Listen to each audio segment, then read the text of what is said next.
So tonight, I return to speak to all of you about an issue that is central to that future, and that is the issue of health care. First, I will not sign a plan that adds one dime to our deficits, either now or in the future. But we have to pass the bill so that you can find out what is in it. According to GAO, under a realistic set of assumptions, the health care law will increase the deficit by 0.7% of GDP, or roughly $6.2 trillion. If you take a look at the CBO analysis from your chief actuary, I think it's very revealing.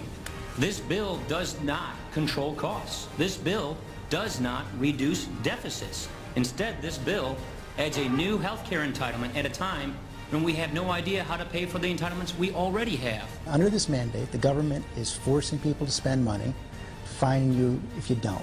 How is that not a tax? Look inside that bill and you find handcuffs. Now, I'm not talking about figurative handcuffs. I'm talking about criminal penalties.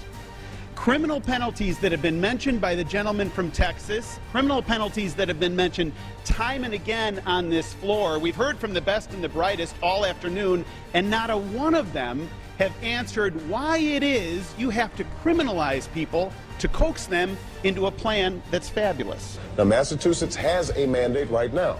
They have exempted 20% of the uninsured because they've concluded that that 20% can't afford it. In some cases, there are people who are paying fines and still can't afford it, so now they're worse off than they were.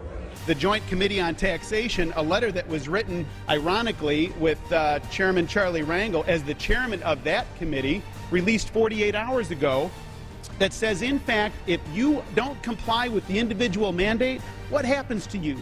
You can be subject to 5 years in prison, and you can be subject to $250,000 in fines. Question for you libs out there. The United States Congress passes a law. Every home and every apartment building and every business must own and display an American flag from sunup to sundown. If you don't, the IRS will be around to fine you. How's that sit with you? Are you cool with that? You have to buy an American flag and then you have to display it sunup to sundown. Come on, Mr. Limbaugh, you can't take this to the lunch. Everybody knows that this is not what the president wants.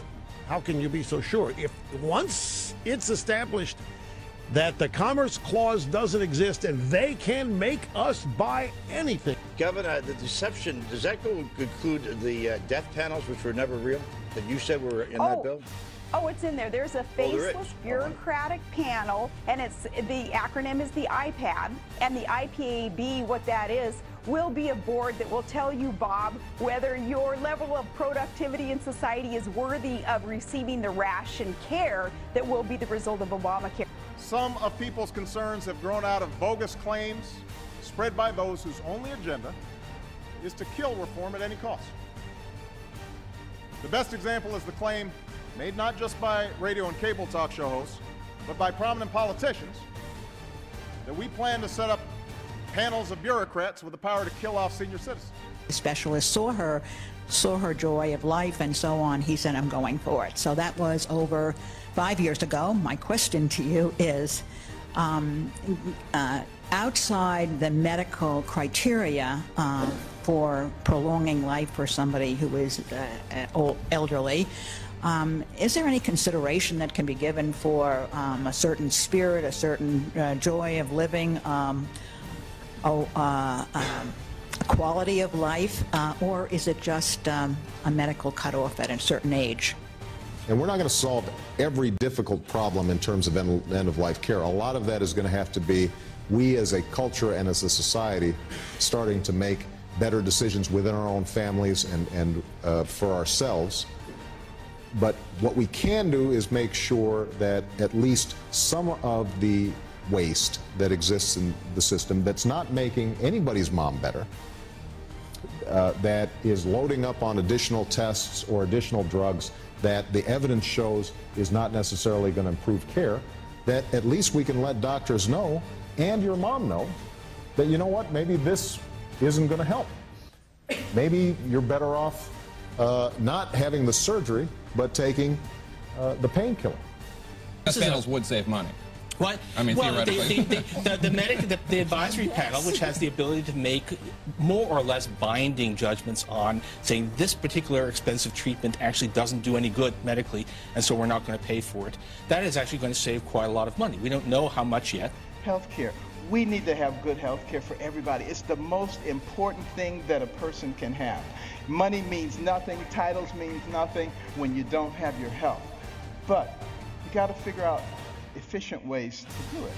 We spend a lot of money on health care, twice as much per capita as anybody else in the world, and yet not very efficient. What can we do? Here's my solution. When the person is born, give them a birth certificate, an electronic medical record, and a health savings account, to which money can be contributed pre-tax from the time you're born to the time you die. When you die, you can pass it on to your family members so that when you're 85 years old and you got 6 diseases, you're not trying to spend up everything. You're happy to pass it on, and there's nobody talking about death panels. That's number one. And also, you know, for the people who are indigent, who don't have any money, we can make contributions to their HSA each month because we already have this huge pot of money. Instead of sending it to some bureaucracy, let's put it in their HSAs. Now they have some control over their own health care.